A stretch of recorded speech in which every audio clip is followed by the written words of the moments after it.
Imagine falling in love with someone for 20 years, only to discover they were never who you thought. This is not fiction. This is the story of Xu Peipu, a Chinese opera singer and spy who convinced Bernard Boucicaut, a French diplomat, that he was a woman, seducing him, claiming they had a child together and manipulating him into handing over state secrets. In 1964, Bernard Boucicaut was just 20, freshly posted to the French embassy in Beijing. Young, lonely, and sexually inexperienced, he found himself in a foreign land under strict communist rule.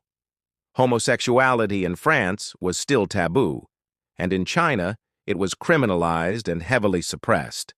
At a Christmas party, Boucicaut met Xu Peipu, an elegant and mysterious Chinese opera performer. Now, in traditional Beijing opera, female roles, known as Dan, were often played by male actors trained to move, speak, and perform like women. Xu had perfected this art. Xu told Boucicaut a stunning story, that he was actually a woman, born female, but forced by her family to live as a man to survive under China's strict patriarchal norms. The idea may seem far-fetched today, but to a young man raised in Catholic France, with little knowledge of Chinese culture and desperate for love, it was believable, especially from someone as skilled in performance and illusion as Xu. Their relationship began in secrecy. She imposed strict rules. They would only meet in darkness. Every sexual encounter took place at night, in pitch black. Boucicaut never actually saw Xu naked, and Xu used a combination of body control and shadows to mask the truth, tucking the penis and testicles in a way that created the illusion of female anatomy. When Boucicaut asked questions, Xu responded with emotion, fear, and fragility, convincing him that pressing further would hurt her deeply. But why would a Chinese opera singer go to such lengths? The answer lies in geopolitics and Cold War espionage. During the 1960s, China was desperate for Western intelligence, particularly information about European diplomatic strategy, military activities, and relations with Taiwan. France, being one of the few Western nations with formal diplomatic ties to Communist China at the time, was a valuable target. Xu Peipu was approached by the Ministry of State Security, China's intelligence agency.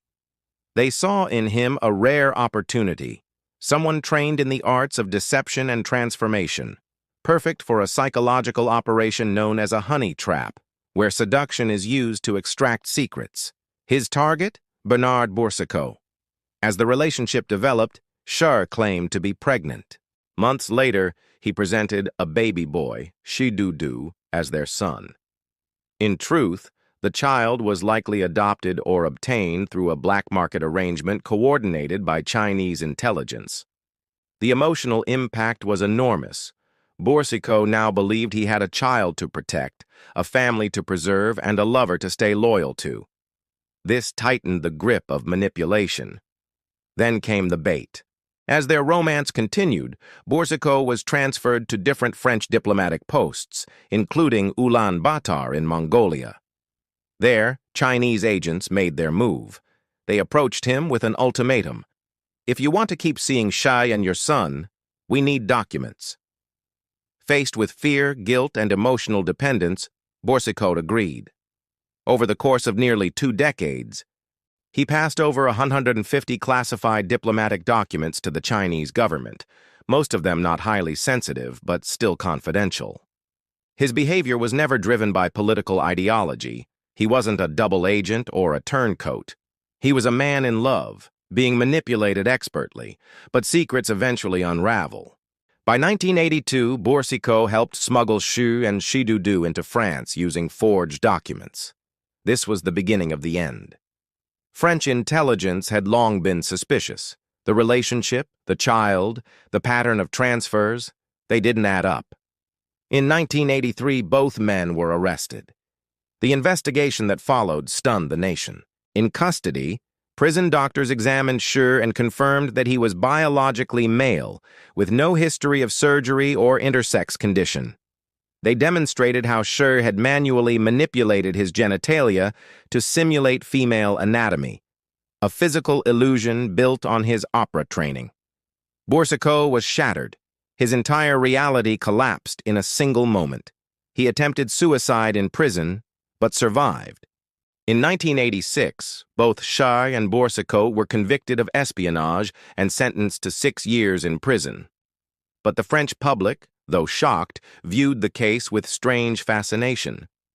It was a tragicomedy, a love story wrapped in deception, seduction, and betrayal.